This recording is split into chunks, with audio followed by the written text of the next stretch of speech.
Si un incendio, Dios no lo quiera, convirtiese en pasto de las llamas al Museo del Prado y solamente pudiera salvar un cuadro, uno solo, ¿qué cuadro salvarías? Es que esta pregunta se la hicieron a Cocteau y le dijeron ¿qué salvaría del Prado si hubiera un incendio? Y dijo, el fuego. Creo que es lo mejor que puedes hacer en unas circunstancias como estas. Si no fuera el fuego, empezaría por un cuadro de Velázquez. Y si tuviera que elegir uno, creo que el Cristo. ¿Un periodista debe tener Twitter? Por obligación, pero sin caer en las trampas que Twitter pone en el camino, que son muchísimas. ¿Tú por qué tienes Twitter? Por informarme de ciertas cosas y por colocar lo que hago. Yo tuve una época activista y ahora me limito a ser un escaparate de mi propia actividad profesional y nada más. No entro en ninguna discusión, tampoco me molesto en bloquear a la gente. Tengo una relación muy distante con Twitter. No hasta el punto de poderme permitir prescindir de ella, porque no me puedo permitir prescindir de los vehículos informativos convencionales y no convencionales, y Twitter es uno de esos. ¿Cómo esto de la época de activista? No, que hubo una época en la que te significabas más. Te peleabas en Twitter y... Sí, respondías, entrabas. Vamos a ver, mi gran escarmiento fue una campaña de Vox, porque publiqué un artículo en El País que se llamaba El partido del cuarto gin tonic. La tesis del artículo es que Vox es un partido con el que empiezas a simpatizar a medida que bebes, ¿no? Entonces en las barras de los bares te empiezas a calentar y ya cuando llevas el cuarto gin tonic, de ahí la bonita analogía, ya levantas el brazo y aguantas toda la mierda y entonces dices, voy a votar a Vox y eso. Entonces Santiago Abascal no le gustó. Aprovechó el día siguiente para hacer un meeting en Sevilla y me dedicó el meeting entero y me mandó sus hordas de activistas y se produjo una especie de campaña un poco agresiva, ¿no? Creo que hubo 300.000 mensajes o algo así. No estoy exagerando esta vez. Y desde entonces quedé un poco escarmentado respecto a la relación asimétrica que hay entre el entusiasmo, el desgaste y tomas una distancia sanísima con las redes sociales. Ha dicho Pablo Iglesias, otrora vicepresidente del gobierno, ahora podcaster, que cuando esté Vox justamente en el gobierno con el PP, muchos dicen nos vamos a tener que ir de este país. ¿A ti algún motivo de índole política te llevaría a abandonar el país, a abandonar España? Fíjate, yo creo que con ese mensaje, creo que Pablo Iglesias le hace la campaña a Santiago Abascal. Mucha gente igual vota ahora a Santiago Abascal para que se vaya a Pablo Iglesias, pero puedo entender a Pablo Iglesias. Si Santiago Abascal estuviera en el gobierno, yo me iría a vivir a Portugal, por ejemplo. Sí, yo no soy compatible con un modelo social como ese. Ni me veo con ganas de ser un activista para, te lo he dicho antes, para enfrentarme al monstruo de la ultraderecha. Creo que estamos muy lejos de esa distopía. Lo que sí va a tenerla en cuenta. Lo que sí hiciste fue volver en su momento a España después de estar en Italia y en Francia. Sí. ¿Por qué volviste? Por razones personales, que son las razones que deben prevalecer sobre las razones profesionales. Es verdad que estuve muchos años fuera, que estuve en los Balcanes, que estuve en Francia, que estuve en Italia, pero motivos personales que tampoco viene a cuento mencionar en un espacio como este. No digo decir forzaron porque lo hice de buen grado, luego por razones personales. Ya que estamos subiendo al purgatorio de Objective, habiendo sido corresponsal en Roma y en el Vaticano y tal, ¿cuál es tu relación con la Iglesia católica? Una relación conflictiva, porque me eduqué en un colegio de curas, del que tengo un buen recuerdo, de los Escolapios de Pozuelo, y porque la experiencia de vaticanista te pone muy cerca del epicentro de la cristiandad y de todas sus perversiones, ¿no? Y claro, vivir cerca de ese ambiente es fascinante por todo lo que sugestiona un espacio escénico y estético como ese, pero también ves muy de cerca las debilidades humanas. Y las debilidades humanas en el clero y en la jerarquía eclesiástica igual las disculpas un poco menos, aunque seas consciente de que son tan humanos como tú y como yo. Un periodista que está en el Vaticano, ¿eso a uno le acerca a la fe o...? Felipe González nombró un embajador ante la Santa Sede que era ateo, que era Gonzalo Puente Ojea. Lo hizo, creo que como una provocación. Pero el contacto con el Vaticano, con la Iglesia, con la púrpura, con el espesor litúrgico, te proporciona una experiencia formidable desde el punto de vista estético. Yo no creo en Dios por el camino de la fe, pero creo en lo sublime por el camino de la estética. Esto me ha quedado bastante bien. Sí. No lo hemos preparado, ¿eh? No. Joder, qué bien te ha quedado, la verdad. ¿Lo has visto? Es que ni repetido. Una cosa aquí. Déjalo ahí. Vale. Voy a beber agua bendita. Sí. Bueno, por favor. Además, la bendice aquí un párroco que viene antes de cada entrevista. ¿Fue más progresista Ratzinger que Bergoglio. Esta es una discusión. Francisco. El gran problema de la sociedad española es que hay que tomar siempre partido, ¿no? Sí, total. Pero vamos a terminar tomando partido por los chiíes o por los suníes. Sí. O sea, todo necesita por Piqué o por Shakira. Hay una especie de obligación de tomar partido. Y hay una sobreactuación de fervor hacia Ratzinger tan exagerada como una sobreactuación de fervor hacia Francisco. Pero Francisco es un papa extremadamente conservador del que hemos adquirido la imagen contraria. A Francisco le atribuimos lo que no ha dicho ni lo que ha hecho, pero no necesita hacerlo ni decirlo para que lo percibamos como un hombre de grandes convicciones revolucionarias. El otro día dijo una barbaridad, que es esta de que la homosexualidad no es delito, pero es pecado. No sé, a mí lo que me interesa es su percepción. A mí Su ámbito. Su ámbito de jurisdicción, ¿cuál es? El ámbito de la moral, de la ideología, de la religión. Y es allí donde el Papa castiga al homosexual.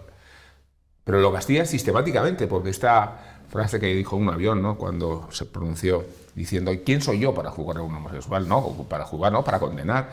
Porque lo que dice el Papa es que un homosexual no puede ser sacerdote, vinculando la homosexualidad a la actividad delictiva de la pederastia, que es un discurso completamente retrógrado y extravagante que la progresía no le tiene en consideración. Y en cambio a Ratzinger yo veo que hay un entusiasmo hacia su figura y hacia su dimensión teológica por parte de quienes en realidad, viendo a Francisco como un papa progresista, quieren oponer un papa conservador. Y el más revolucionario ha sido Ratzinger, porque cuando un papa decide abdicar, y no ocurría desde Celestino V, como describe en la Divina Comedia de Dante, cuando un papa decide abdicar, está convirtiéndose en humano y está trasladando un mensaje de debilidad de la Iglesia enormemente poderoso. Va en la contradicción o la paradoja. Y la última, para empezar, ¿cuál es el peor pecado que puede cometer un hombre o una mujer? Esto siempre preguntamos. Los que tienen que ver con la falta de sensibilidad. Eso lo decía mi padre en sus clases. La falta de empatía. De sensibilidad. Yo nunca utilizaré la empatía, no me gusta. ¿Es una palabra que no te gusta? No, absolutamente nada. Por lo hueca que está de tanto utilizarse para todo. Perdona, no. No, por Dios. Se puede uno... Mi padre, a sus alumnos, mi padre era profesor de latín y griego y hablaba latín y griego antiguos. Mi padre tradujo la Eneida de Virgilio y hablaba griego clásico. Era un políglota. Pero a la hora de comer, dices, o... No necesariamente, pero te prometo que como profesor de latín era extraordinario. Entonces a sus alumnos le decía, aquí se perdonan todas las faltas menos las de sensibilidad. Pues yo, todas menos las faltas de sensibilidad. Rubén Amón, bienvenido al Purgatorio. Encantado. Encantado. Tampoco hace tanto frío ni tanto calor, esa es la idea, ¿no? Quitamos el aire antes de empezar. Claro, Rubén Amón, te habrán hecho la broma ya, pero me hubiera encantado que te hubieses apellidado Amén para el Purgatorio. De hecho, tuve una sección en Antena 3 que era Amón y Amén, que juega con... Claro, que da mucho juego el apellido. La originalidad. Da mucho juego el apellido por sí mismo. Una de mis anécdotas más favoritas es cuando fui a entrevistar a Jesús Induriqui a su casa, a la finca Ambiciones, cuando todavía no estaba rematada ni terminada. Y me vino a recibir el padre Humberto. Entonces me presenté como Rubén Amón y para hacer la gracia, ya sabe, como el dios egipcio. Entonces me respondió el padre Jesús, no esperábamos a ningún periodista extranjero. O sea, lo cual daba a entender que yo venía del Cairo para entrevistar a Jesús Induriqui, que era una escena totalmente absurda.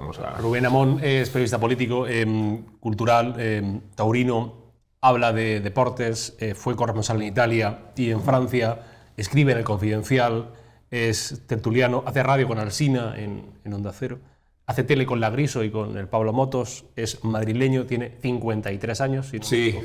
Se puede decir la edad. Se puede decir, pero cada vez menos. Yo estoy a punto de renegar de mi edad. Tengo un amigo que se llama Carlos Chagoceda, que por cierto es el jefe de comunicación del Museo del Prado y que fue colega de Antena 3, que dice, ¿en qué momento me pasé a ser en qué momento de Indiana Jones al padre de Indiana Jones? Ese momento lo tengo yo aquí detrás y está a punto de suceder, por eso quiero detener el tiempo. Se puede que el purgatorio seguro. Sí, ¿no? Por Dios. Aquí todo es por Dios. Hay una frase que le atribuyen a Churchill, que bueno, como la atribuyen... Sí, que será apócrifa, ¿no? Sí, la atribuyen a 30 frases más, que dice aquello de quien no es de izquierdas de joven no tiene corazón, quien no es de derechas de adulto no tiene cabeza. Cabeza. Sí. Con la edad uno se va volviendo más conservador, menos de izquierdas. Yo creo que te haces más intolerante. Y no necesariamente en perspectivas y posiciones ideológicas. Pero adquieres una visión un poco, vamos a decir, sociópata y tiene que ver como cómo te relaciones con el prójimo, pero afortunadamente no con las ideas. Yo intolerante no con las ideas, sino con el comportamiento, con lo que consientes o no al prójimo. Pero a mí me parece que respecto a los principios y respecto a las ideas fundamentales, yo creo que no soy conservador en absoluto. ¿Ahora los rebeldes ser de derechas? No. Lo rebelde es no alinearse. Y eso significa no tomar partido. Significa no seguir una consigna ni tener una relación orgánica con una corriente política o con un partido. Que es lo que sacude, yo creo, en mi opinión, el mundo de la política y de su reflejo mediático. Cuando se dice que no estás alineado, estás diciendo que no formas parte de esas corrientes a las que, por lo visto, es obligatorio secundar. Y creo que eso tiene que ver mucho más, no estar alineado con la integridad, con la deontología, con la honestidad, con el honor, independientemente que aciertes o que te equivoques, ¿no? Y yo creo que esa es la cuestión nuclear. La cuestión nuclear y lo que es revolucionario es ser íntegro o tratar de serlo. Y es no estar alineado. ¿Y ser moderado es un insulto? Si te llaman moderado es un insulto. Sí, porque el otro día se le ocurrió plantearlo a Pedro Cuartango, gran amigo y gran tipo y gran personaje, y fue reprimido y reprendido en su propio periódico por Hughes, ¿no? A través de un artículo, y por muchas otras personas que entienden que el carácter hay que exponerlo con mucha habilidad y mucha testosterona para tomar posiciones beligerantes. ¿Y cuándo ha sido la última vez que te han dicho que estás a las órdenes del IBEX? Yo creo que afortunadamente me lo dicen. Yo siempre respondo a ver si llega, ¿no? Que soy un mandado, pero que llegue, ¿no? Claro. Que yo lo que sigo esperando es sueldo. Es la recompensa. El otro día me decían que si me pagara Moncloa o si me pagaba Rajoy, también que se pongan de acuerdo, por favor, los detractores, que lleguen a consensos. Pero eso está muy bien, porque si te sitúan como una terminal del IBEX o te sitúan como la mano derecha de Sánchez o como la mano izquierda de Feijóo, bueno, eso quiere decir que has adquirido esa posición en la que lo que dices tiene cierta relevancia. El no alineado, ¿no? El no alineado, de verdad. Yo soy súper feliz en el mundo del no alineado. No me refiero a la época esta del mariscal Tito o de Nasser en Egipto, en los países no alineados, ¿no? Pero el periodista no alineado creo que es lo que está llamado a ser, efectivamente. Bueno, eres de Madrid, como he dicho, padre de Baracaldo. Padre de Baracaldo, sí. Y madre de Gran Canaria. De Lanzarote. De Lanzarote. Sí. Lanzarote. O sea, madrileño puro. Madrileño puro, exactamente. Como yo, que soy quien nací en Granada. No sé si notas que Madrid, que es una ciudad que no tiene esos rasgos identitarios, no sé si notas un resurgir de lo identitario en Madrid, o que algunos promueven... Sí, noto la pretensión de emular cierto lenguaje populista nacionalista. Esto lo hace mucho Isabel Díaz Ayuso, tratando de identificar el madrileñismo con una especie de idiosincrasia cultural que no tenemos en absoluto y que afortunadamente no tenemos. El gran privilegio de esta ciudad, y por eso acepta gente incluso como tú de Granada. Incluso como yo. Sí, es así, acéptalo. Consiste en que al que viene no tienes nada que oponerle. Sí. Desde el punto de vista identitario, primero porque los madrileños de varias generaciones no existen, y después porque no tiene sentido que existan. Puedes ser madrileño siendo un chino de Usera o un ecuatoriano de Cuatro Caminos. Y creo que esta ciudad tiene como gran virtud la capacidad de acogida y tolerancia. Así que te lo dice el hijo de quien diseñó la bandera de la Comunidad de Madrid y cuya última expresión iconográfica es la mujer de Sergio Ramos, tatuada en su antebrazo. Entonces, quiero decir que tenemos símbolos muy recientes. ¿Y la Rubio se ha tatuado? Sí, la Rubio. Fíjate, he dicho Sergio Ramos y yo no tendría que decir ese nombre nunca. Él sí que lleva tatuajes. No lo digo por el pasado atlético, la frustración, tienes que entenderla. Eso no es el purgatorio, eso es el infierno. Sí.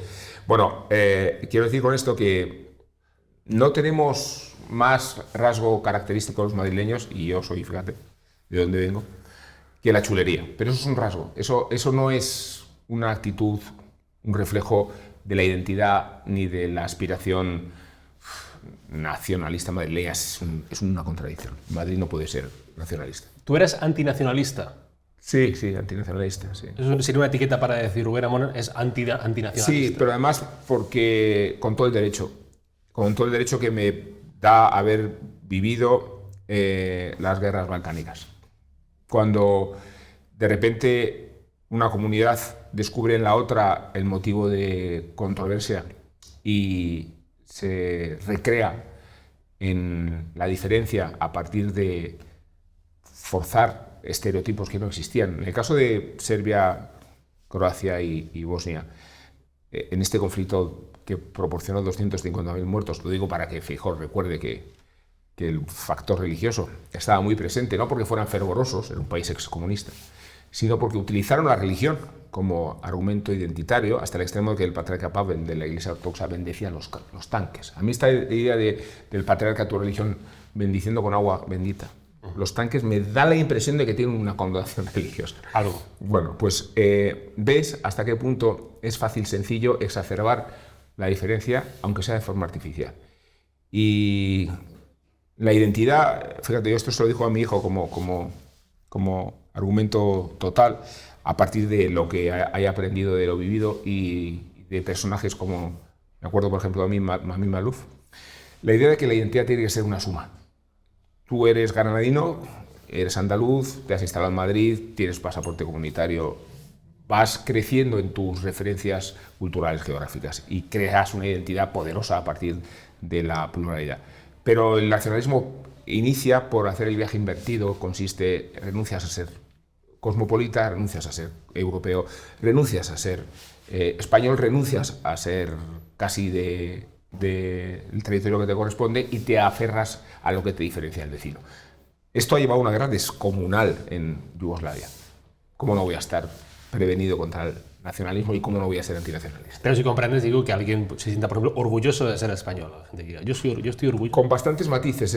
Primero porque ser orgulloso de lo occidental es como ser orgulloso de ser varón o de medir 1,90 m. Soy orgulloso de ser mujer, por ejemplo, o soy orgulloso de ser varón, o soy orgulloso... ¿Dónde está el mérito? ¿No? Soy orgulloso de ser joven. Esto a mí me desquicia muchísimo y tú lo eres, ¿eh? Estás aprendiendo mucho en tu propia entrevista, ¿te das cuenta? ¿No? Es una lección constante, la mía. Es una bendición. No se puede ser orgulloso de lo que no ha revestido ningún mérito para serlo, ¿vale? Luego, somos españoles por accidente. Después puedes identificarte con ciertas cualidades, con ciertas características. Puedes sentir el gol de Iniesta, como lo hemos sentido todos, ¿no? Y emocionarte, ¿no? Claro, como no. Yo me emociono mucho más con la Marsellesa, pero porque me parece un himno superior. Sí, ahí quizás sea. O no te digo con el himno de Alemania, que lo escribió Haydn. Y yo, en esta percepción de la identidad que suma y no resta, pues creo que es bueno ser consciente de dónde tienes que anclar tu orgullo y dónde tienes que soltarlo, ¿no? Pero sí te tengo escuchado que has dicho, uno no elige de qué equipo es. Eso es. Pero sí se siente orgulloso de ese equipo. No, porque el equipo te elige. Hasta ese punto. Y el país no te elige. Hasta ese punto el equipo te elige, el país no. El equipo te elige. Es inútil rebelarte contra eso. Depende de circunstancias por completo ajenas a ti. Es el único espacio metafísico que voy a reconocer en este purgatorio de hoy. Por favor. ¿Es Rubén Amón radical en algo? En la defensa de la tauromaquia. Sí, es mi espacio de activismo. Radical defensor de la tauromaquia. Sí. ¿Y antisistema en algo? No, antisistema no, porque creo que necesitamos también ciertas certezas y porque creo muy poco en el recelo a estas corrientes que por lo visto al ciudadano lo tienen asfixiado y determinan una especie de situación adversa. No soy antisistema en absoluto. Bueno, el radical Rubén Amón es radical en la defensa de los toros, sí. Como este libro que se llama El fin de la fiesta, que vaya por su... ¿Esta es la segunda edición, pero hay tercera? ¿O? Sí, hay tercera y se acaba de traducir al francés, que es un público muy entusiasta con la tauromaquia, al menos en el sur. Y en París. ¿Y en París también? Sí, en París hubo plaza de toros. Los toros los lleva a Francia María Eugenia Montijo. Esos esponsales con Napoleón III llevan a la divulgación total de la cultura española y por tanto de la tauromaquia. Y había plaza de toros en París y hay 70 plazas en el sur de Francia. Bueno, este libro que para mí, lo he estado leyendo, para mí no es un libro de toros, es un libro casi más bien para servidores como yo, agnósticos del toreo, sí. Gente que no conoce o que no ha mamado la fiesta. Esto de la fiesta nacional, que sé que esto no te gusta, yo creo también para defender la causa, ¿no? Y para que entendamos un poco quienes estamos alejados del mundo de los toros, ese mundo. ¿Qué figura está más degradada? ¿La del torero o la del periodista? La del torero, por favor. La del torero. Fíjate, hace muy pocos años llamarte torero era un elogio. Recuerdo una portada del Marca, luego no hace tanto, y con esto es interesante hablar de la velocidad con la que se ha deteriorado la reputación de la tauromaquia. Una portada de Marca donde aparecía Fernando Alonso después de haber ganado el título mundial con Renault, y era corresponsal en París, y el título era torero. Ahora le pones eso y parece que lo estás hundiendo, ¿no? Luego, admitido que la reputación del periodista no está en su mejor momento, por la precariedad de la profesión, por la transformación de muchos medios, por el intrusismo, creo que la de torero no tiene equiparación para su beneficio. Además, yo soy muy partidario de estar fuera de la cultura. Cuando dijeron que el bono cultural para los jóvenes no podía disfrutarlo en las plazas de toros, digo, perfecto, yo no quiero ser la cultura, no me interesa nada ser la cultura, porque la cultura es todo lo demás, y de tanto ser todo lo demás ha perdido todo el valor y todo el sentido y todo el interés. ¿Pero qué pasó? Me conviene preguntar, ¿qué pasó para que el toreo pase unos años de que la figura del torero sea respetada a ser casi vilipendiada? Quiero decir, cambió el toreo, cambió, o sin el casi, cambió el toreo, cambió España, cambió el público, cambió la sensibilidad. No, ha habido una transformación de la sociedad que va mucho más allá de la tauromaquia. Por eso dices bien cuando mencionas que este libro no es de toros. Este es un libro que analiza la sociedad y que utiliza a los toros como espejo de por qué los toros molestan tanto, ¿no? Y es un buen balance para responder a tu pregunta. ¿En qué momento la sociedad dejó de considerar la existencia de la muerte? ¿En qué momento la sociedad decidió que no había jerarquía? ¿En qué momento las sociedades se secularizaron y decidieron distanciarse de los ritos y de las liturgias y de los misterios? ¿En qué momento la sociedad decidió que el animal es un homólogo del ser humano? Luego, hay una confluencia de motivos, de razones, que explican la incomodidad total de la tauromaquia. La tauromaquia te expone todo lo que la sociedad teme, todo. También lo masculino, por cierto. En la idea de la tauromaquia es un fenómeno muy masculino, pero empezando por el toro, para que reflejar así dónde está el centro de gravedad de la virilidad en el ámbito de la tauromaquia. Y en estas sociedades secularizadas, amaneradas, que convierten a los animales en dioses y que deshumanizan a los hombres, la tauromaquia es un recordatorio. Es que ya no existe la muerte. ¿Y por qué vas a restringir con un ritual que te la expone, ¿no? Dices, los toros son un escándalo, escribe Amón, conviene reconocerlo y hasta celebrarlo, un escándalo porque exponen la muerte o porque la subliman desde la estética y el arrojo. ¿Cuál es o cómo es tu relación con la muerte? Muy problemática, ¿eh? Esto ya es purgatorio, ¿no? Sí, o sea, ya lleva haciéndolo un rato. No, tengo una relación espantosa con la muerte porque no tengo ninguna fe, o sea, no creo en la vida después. No voy a ir tan lejos como un personaje de la última novela de Cormac McCarthy, El pasajero, en la que dice, le pregunta, ¿cree en la otra vida? No creo en la otra vida ni en esta, ¿no? Yo sí creo en esta, y a mí Nietzsche me ha hecho mucho bien y mucho daño, pero mucho bien también respecto a la noción de lo relevante y respecto a que la expectativa de otro mundo no puede condicionarte en el que vives, ¿no?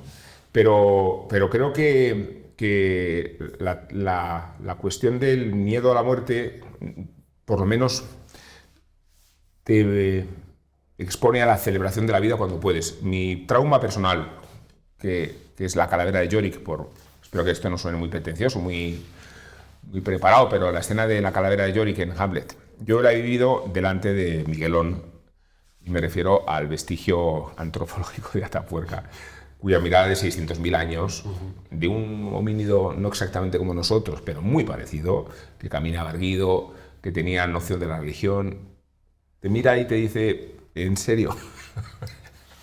tú vas a ser inmortal. Entonces, el abismo de esa mirada, la carcajada de Miguelón, el hecho de que muriera de una infección en una muela y que su comunidad le ayudara a digerir la comida, todo eso está acreditado antropológicamente, pues te lleva a la angustia, al vacío, al nihilismo. Pero, respecto a Nietzsche, lo que digo es que yo no tengo una concepción, tengo la seguridad de la nada después, pero no dejo que el nihilismo me impida disfrutar. Entonces, al nihilismo yo lo pongo la vida, el hedonismo.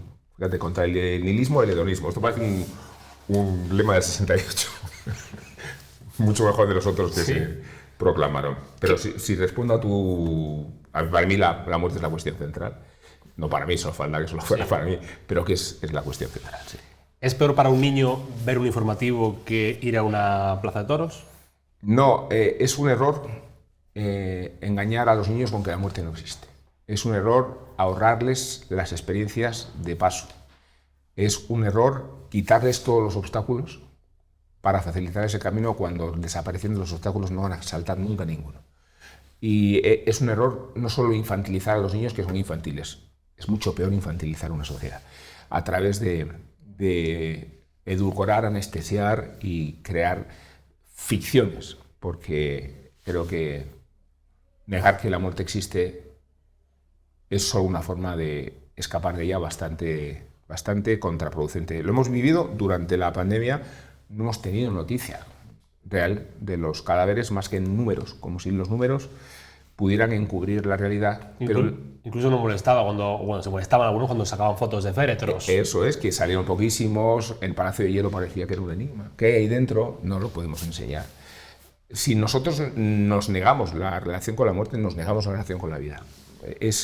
Por eso creo que la tauromaquia es tan ofensiva, ¿no? Porque cuando se dice que es una barbarie, yo digo que es todo lo contrario de una barbarie. ¿Qué hay más civilizado que convertir la muerte de un animal en un acontecimiento mistérico, ritual, con esas connotaciones estéticas tan poderosas? Digo, en la misma sociedad como la española, en cuyos mataderos se liquidan al año 50 millones de cerdos, ¿vale? Porque si tuviéramos esta relación tan primorosa a los animales, en los mataderos no liquidaríamos 50 millones de cerdos al año. Dices en el libro que Vox no defiende a los toros, sino que lo utiliza como pretexto de su arsenal identitario. ¿Le viene mal al mundo de los toros y la tauromaquia la defensa de Vox? Muy mal, como le viene muy mal el desprecio de la izquierda. Porque si de algo son los toros, son transgresores. Esto que digo yo de un espectáculo ofensivo, contracultural, agresivo pero estético, cruento pero bello, demuestra que la tauromaquia es un arte extremo, un arte extremo. Esto lo decía, por cierto, Carmen Calvo en una charla que tuvimos celebrando la figura de Ignacio Sánchez Mejías, que fue el gran promotor del 27, aparte de autor de teatro. Y ella hablaba de la tauromaquia como arte extremo. Digo lo de Vox porque para Vox los toros es lo mismo que la religión.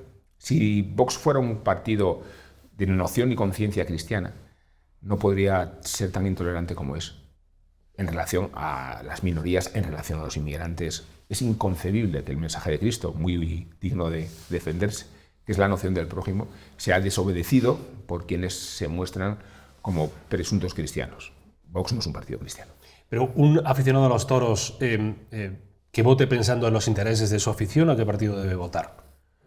Debe desvincular su pasión de las opciones políticas. Yo no voy a dejar, si tuviera que votar a Sánchez, no lo dejaría hacer porque sea antitaurino. Los toros para mí es una cuestión individual, una vocación particular, una pasión concreta que no responde al premio del castigo del voto a partir de la tauromaquia. ¿Hay toreros ateos? Sí, claro que hay toreros ateos. Conozco algunos. Uno de los más lúcidos, por ejemplo, es Luis Francisco Esplá. Y él mismo se define al mismo tiempo como un torero muy poco valiente. Pero siendo ateo, los toreros participan de una especie de ceremonia de enorme peso litúrgico. Se visten de una manera, sus propios vestidos están llenos de referencias a la iconografía de la tradición cristiana. O sea, hablamos de vestir de nazareno y oro, de purísima o de gran poder. A mí, cuando un torero se viste de gran poder y oro, yo empiezo ya a temblar. Esto es muy bonito. ¿Y cuál es la erótica del toreo? La erótica del toreo es el contacto con la muerte.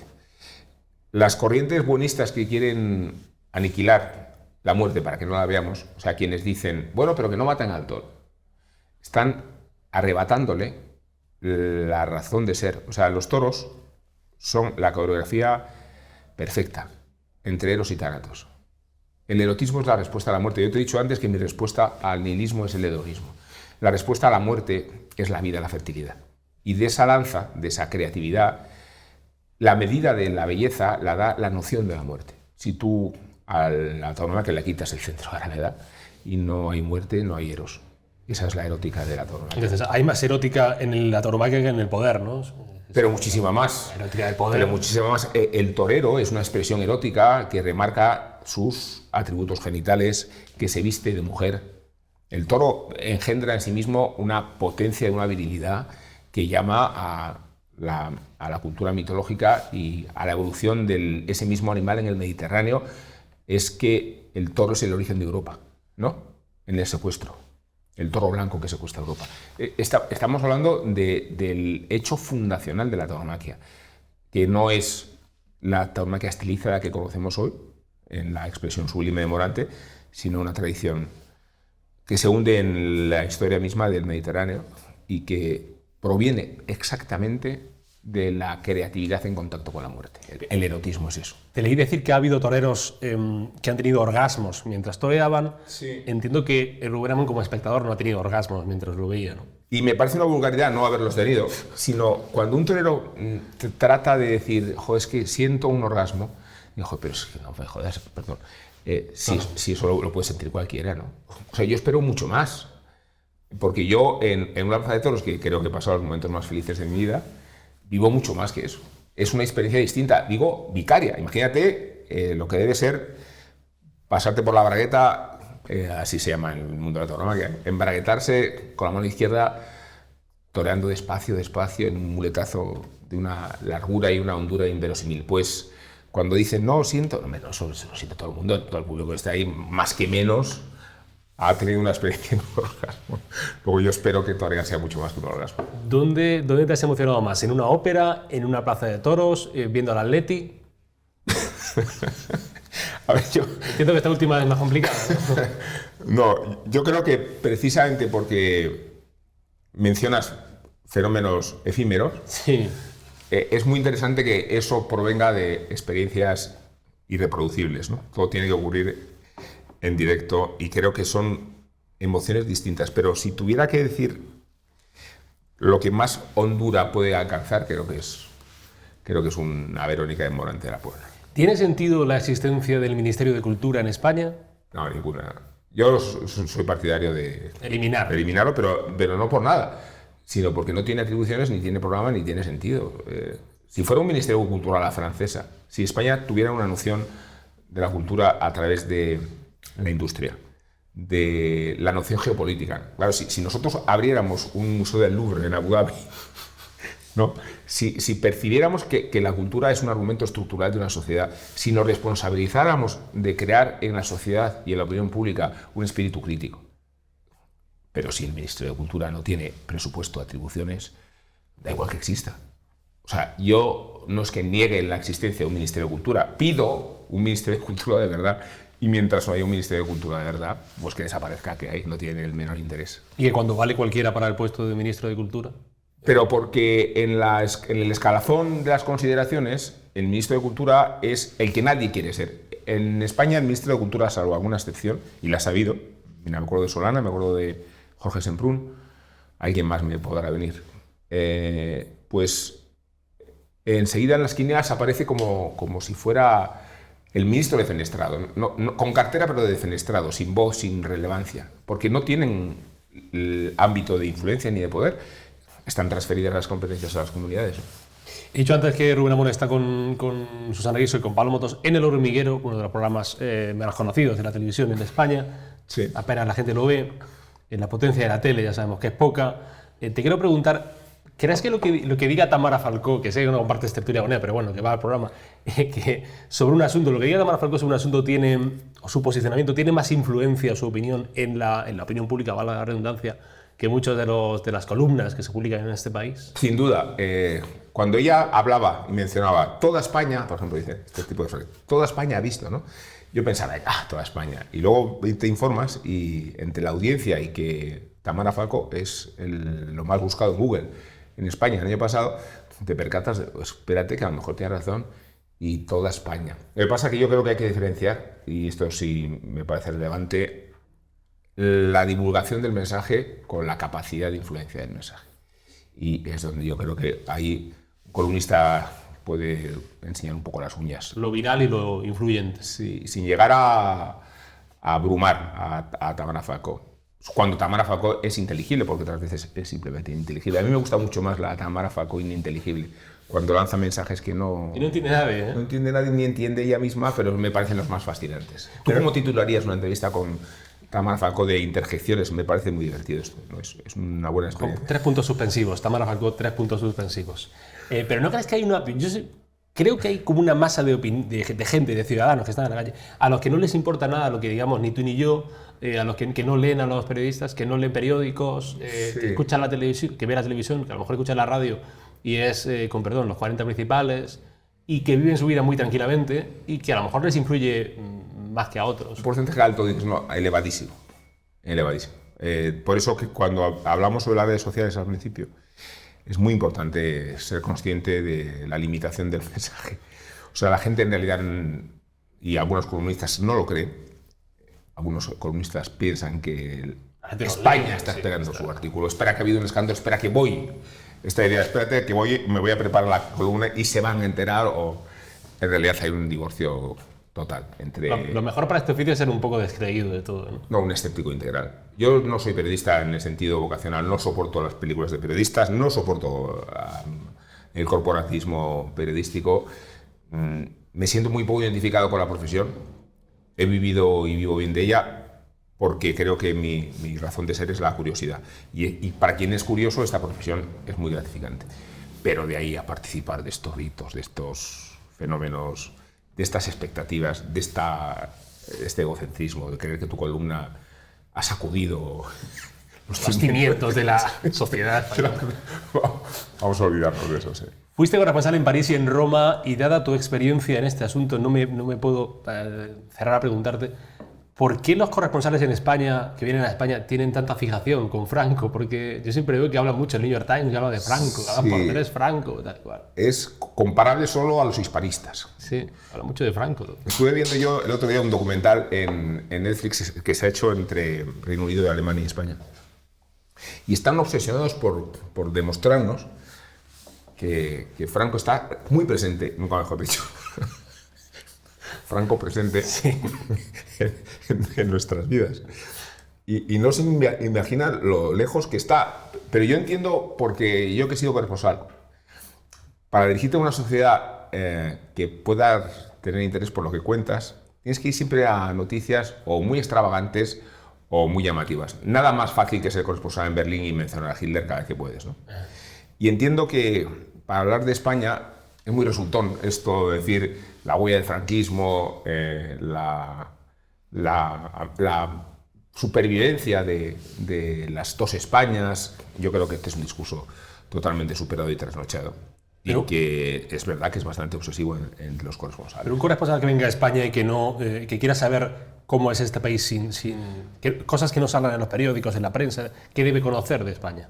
¿O qué debe saber de España? Fíjate, yo creo que por trasladar la experiencia, creo que tienes muchos mecanismos de conocimiento de un país que empiezan por la experiencia particular en el área o la ciudad en la que te desenvuelvas y los canales de análisis que te proporcionan la prensa, los periódicos, la radio, las inercias de la sociedad. Y creo que la ventaja de visitar un país de nuevo consiste en que se supone tienes una mirada virgen, si no la tienes pervertida por lo que estás dispuesto a demostrar al país al que visitas, ¿no? Esto es muy tentador. Os voy a enseñar cómo es España. Un corresponsal de New York Times tiene un libro que se llama algo así como España es así, o algo así. Os voy a decir cómo es España. Esta idea de vosotros españoles no sabéis cómo es vuestro país.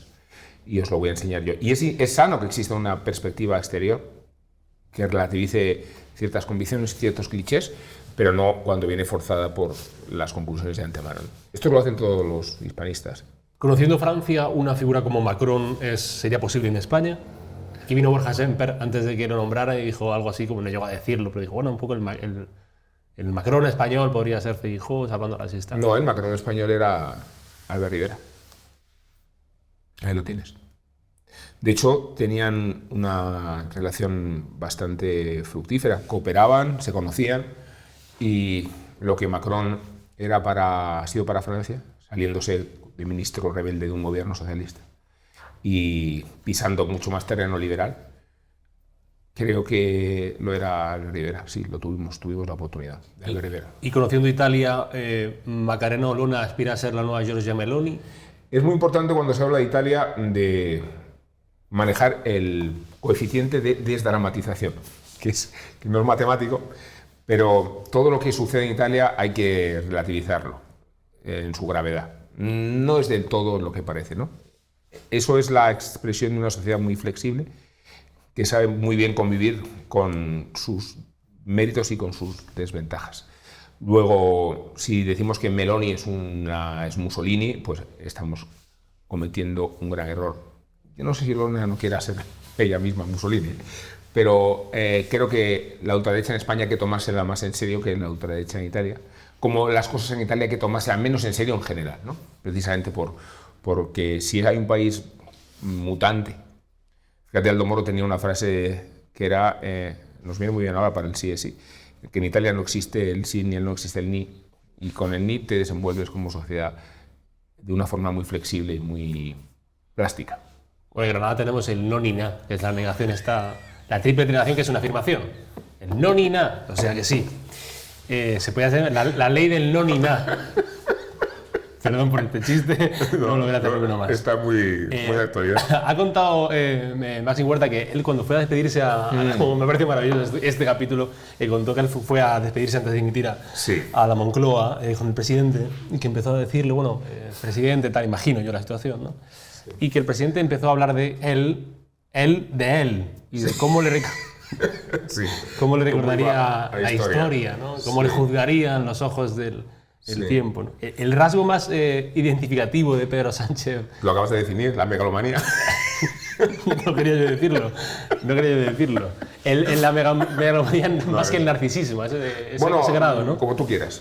Yo estoy dispuesto a ir a un acuerdo contigo para que midamos con milímetros si es el narcisismo o la megalomanía. Pero es un grado, quiero decir, que yo entiendo que todos los presidentes del gobierno llegan a un punto de narcisismo, porque eres el presidente del gobierno. Sí. Pero en él es más todavía, más que la media, más que lo habitual. No, yo creo que es un narcisismo disparatado. Creo sin frenos, descomunal, que además puede ser un peligro para él porque provoca distanciamiento con la realidad, muy peligroso. Y al cabo, si tú te impones como única posibilidad, si es que se ha ido del partido hasta Don Elorza, que era el más sanchista de los sanchistas, corres el peligro de perjudicarte. Mira, en estas elecciones autonómicas o municipales sería mucho mejor que Sánchez diera aire a sus candidatos a expensas de cuestionar el sanchismo. Aunque no fuera. No, que no fuera, por supuesto, eso lo tiene que saber, pero o sea, que se lo tiene que decir, que no venga. Esto te lo dice García Paje, no. Pero que dejara libertad a la personalidad de sus candidatos, en lugar de abrumarlos con el dogmatismo que requiere esta lealtad incondicional, porque él ha vaciado de contenidos. El Partido Socialista ha vaciado la pluralidad. Existe una sumisión bonapartista a Pedro Sánchez, y esa sumisión le puede costar cara ahí donde los candidatos miden su capacidad particular. Pero si Sánchez está detrás, dirá al votante, al Paje sí, pero es que al patrón igual no. O sea, Sánchez se tendría que dar cuenta de lo mal que cae también. O sea, le cae bien a un sector, pero cae muy mal a otro sector de la sociedad. Y en las elecciones autonómicas y municipales, que se dirimen mucho en la reputación y popularidad de los candidatos específicos, sería mucho más inteligente liberarlos. Unos días de tregua, soltarlos, decid lo que queráis de mí, que en el propósito de ganar en las autonómicas y municipales va también el propósito de ganar en las generales, porque estas sí que son la primera vuelta, ¿no? ¿Qué crees que le falta de los vídeos estos promocionales que hace corriendo, jugando a la petanca, comprando libros? ¿Qué actividad crees que le falta que puede? Tengo mucho interés en ver cómo ha quedado las 4 estaciones. Y me falta, el documental. Me falta ver jugar baloncesto, porque solo faltaba que el deporte de que suma fuera en el que realmente es débil. Y de esta forma se vendría abajo toda la tramoya, ¿no? Porque no saber jugar a la petanca, pese a fingir que... ¿Viste cómo jugaba la petanca? Sí, no demasiado. Pues ya. Creo que como al ajedrez, pero presumiría de que puso en aprietos a la jugadora iraní con su especialidad, que es el jaque al rey, ¿no? En Onda Cero presenta... Este chiste está muy bien, ¿eh? ¿Verdad? Me ha gustado, sí, sí. En Onda Cero presentas la cultureta... Además que no es un chiste. En Onda Cero presentas la cultureta, la de por la noche, ¿sabes? Que hay debate sobre si la influyente es la de por la mañana con Alsina o la de por la noche. Tamara o nosotros, ¿no? Un Rolex o un Casio, por decirlo en el método Shakira. ¿Mejoraría algo la política española que los políticos leyeran más, fueran más culturetas? ¿O en realidad esto da un poco igual, que lo hagan bien? A mí me parece crucial porque leer significa instruirse. Leer significa... o sea, yo no voy a decir que estas cursiladas de que... El leer te hace viajar, que es una cosa que no soporto, pues yo prefiero viajar, en vez de que me den un billete. O te hace... Estás saliendo mucho tú en la entrevista, en serio, ¿eh? Sí, no. Estás saliendo tú... No, ya me callo, ya me callo. No, que esta idea de que leer te hace mejor persona. Entonces yo no voy a utilizar estos eslóganes. Porque no te hace mejor persona. No, te puede hacer incluso peor persona, si tus lecturas son las equivocadas, ¿no? Es verdad. No, total. O sea, que mucho peor que no leer un libro es leer solo uno, ¿eh? Entonces, yo creo que es el caso de Pedro Sánchez y su manual de resistencia. Pero, o sea, la formación. Yo hablo de la instrucción. De la clase política a mí me impresiona mucho, y no voy a generalizar, la falta de instrucción, la falta de cultura general y de cultura en general. Y creo que respecto a la formación de un líder que tiene que tener eso, liderazgo, capacidad de capacidad crítica, flexibilidad, noción de las cosas, noción del mundo, no sé. Sería muy importante que estuvieran mucho más instruidos de los que están, o que al menos se rodearan de quienes sí lo están. Hay un divorcio de la sociedad civil y la clase política muy inquietante, porque la sociedad civil no quiere participar en la política y es muy difícil dedicarse a ella. Yo creo que está estigmatizada por encima de lo necesario y que hay una cierta misión heroica en quien se dedica a la política, porque te escrutan tu pasado, porque te responsabilizas de la primera cosa que hiciste hace 60 años, o porque estás mal remunerado, o porque para incorporarte a la vida social y civil después tienes que pasar un periodo de barbecho. O sea, yo creo que los políticos tienen un lado admirable, pero tienen un lado que deben corregir y tiene mucho que ver con el grado de preparación e instrucción. A mí me alarma, de ciertos líderes me alarma mucho sus lagunas culturales. Por ir cerrando, ya que eres un periodista que también indulta todos los días en Onda Cero, te tengo que preguntar por Plácido Domingo y si crees que la historia lo indultará, lo absolverá. Sí, pero por completo. Yo creo que nadie recuerda que a Caruso lo metieron en la cárcel por pellizcar el culo de una americana en el zoo de Nueva York. Esa fue una operación terrible porque en realidad detrás del ataque a Caruso estaba el ataque a la comunidad italiana. En esa época, a los de los años 20, los italianos tenían la misma consideración de los irlandeses y de los negros porque todos eran negros. Independientemente del irlandés con la barba pelirroja, se le consideraba negro. A los italianos se le consideraban negros y a los negros también se les considera negros. Pero fue una operación de indescriptible xenofobia, de la que nadie se acuerda, te la he contado yo, es una historia que conocen los biógrafos de Caruso. Y Plácido Domingo ha sido el objeto o el destino o el destinatario de una operación de exterminio personal en el que no ha podido ni defenderse. Y digo que si las denuncias son ciertas, la forma de canalizarlas son los tribunales. Pero en ausencia de las denuncias formales, ha prevalecido un juicio sumarísimo mucho peor, que es la condena civil. Y desde esa perspectiva, yo creo que la dimensión de Plácido Domingo irá ganando terreno a la coyuntura que lo ha demonizado. Por cerrar, decía esto, me gusta mucho la frase esta del Viti que decía que ser torero es un milagro, ser periodista es un milagro. No, ser periodista no es un milagro. Es una condena. Estaba pensando que o sea, mi momento de confusión no es que sea un momento de confusión, es que mi hijo está estudiando periodismo. Bueno, pues está en la cámara. Sí. Mi hijo está estudiando periodismo. Y podía haberle disuadido, ¿no? ¿Lo intentaste? No, porque si hablo desde mi perspectiva y respondiendo a la cuestión de la curiosidad que debe alentarnos a los periodistas, es que a mí no se me ocurre un mejor trabajo que este. Luego, yo creo que ser periodista es una gran oportunidad, es la gran oportunidad de conocer el mundo y las cosas y vivirlas, desde una posición de ventaja, también dispuesto a quedarte abrazado. Yo a esta profesión le agradezco haber visto a Usain Bolt correr en Pekín y batir el récord de 100 metros, le agradezco haber estado en las muñecas de José Tomás viéndolo torear o escuchando a Pavarotti o entrevistando a Robert De Niro o viajando con un papa o conociendo lo que es la erupción de un volcán como el Etna o viendo una hambruna o visitando una guerra o conociendo medio mundo.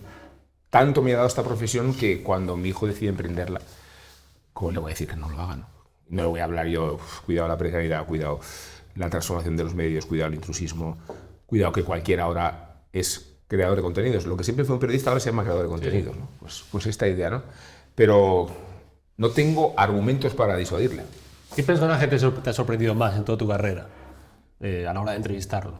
Pues a un neurocientífico francés de origen ucraniano que se llama Boris Cyrulnik, que es superviviente de Auschwitz y que es el padre de la resiliencia en el sentido más puro y más sano, no de la vulgaridad con que se utiliza ahora. Y él, fundamentalmente, habiendo sido superviviente de Auschwitz y habiendo tratado a muchos niños, es quien desarrolla, respecto a la conversación que teníamos al principio, hasta qué punto encontrarte con obstáculos te fortalecen en lugar te debilitan. Entonces, la resiliencia es la capacidad que tenemos para convertir una adversidad en un beneficio. Pero él lo hacía bajo el presupuesto de tener las garantías afectivas que te permiten crecer, ¿no? Se refería, por supuesto, a cuando nacemos y al afecto que te tiene que rodear en el momento en que se desarrolla toda la actividad neuronal, la sinapsis, y a la adolescencia, que es ese otro periodo en que necesitas garantías afectivas para que prosperen también las relaciones neuronales. Esta idea de la neurociencia, ¿no? Y me impresionó mucho porque tanto ha desarrollado estas teorías y tanto era capacidad de haber sobrevivido a su propia biografía, que esa naturalidad, esa bondad, esa erudición y esa contribución a la humanidad para saber cuáles son los caminos de estabilidad emocional me parecieron descomunales. Hasta aquí sería, más o menos. ¿Ya ha estado bien la conversación? Sí, fíjate, hemos pasado del purgatorio al cielo. Ha quedado bien, ¿no? Ahora es hacer como una análisis de la entrevista antes de terminar. Par contra la details, ¿no? Y luego está todo manipulado. ¿Esto va en bruto? Esto va, sí. De hecho, todavía no hemos terminado. Ahora te digo adiós. Pero eso es que voy a hacer un análisis de la entrevista antes de que termine la entrevista. Me lo he pasado muy bien, ¿eh? ¿Quieres que te haga alguna pregunta para así quedar bien? ¿Alguna pregunta que me dictes? No, hombre, no. O sea, había un personaje italiano que se llama Gigi Marzulo que hacía unas preguntas muy embarazosas por la noche, muy pretencioso todo. Esto, capciosas que se dice, ¿no? Pero muy pretencioso, con gran pompa por su epopeya y muy pretencioso. Y entonces al final le preguntaba al invitado, hágase una pregunta y dése una respuesta. No me hagas esto, por favor. Rubén Amón, gracias por venir al purgatorio. A ti. Amén. Rubén, amén. Gracias, Rubén. Un abrazo.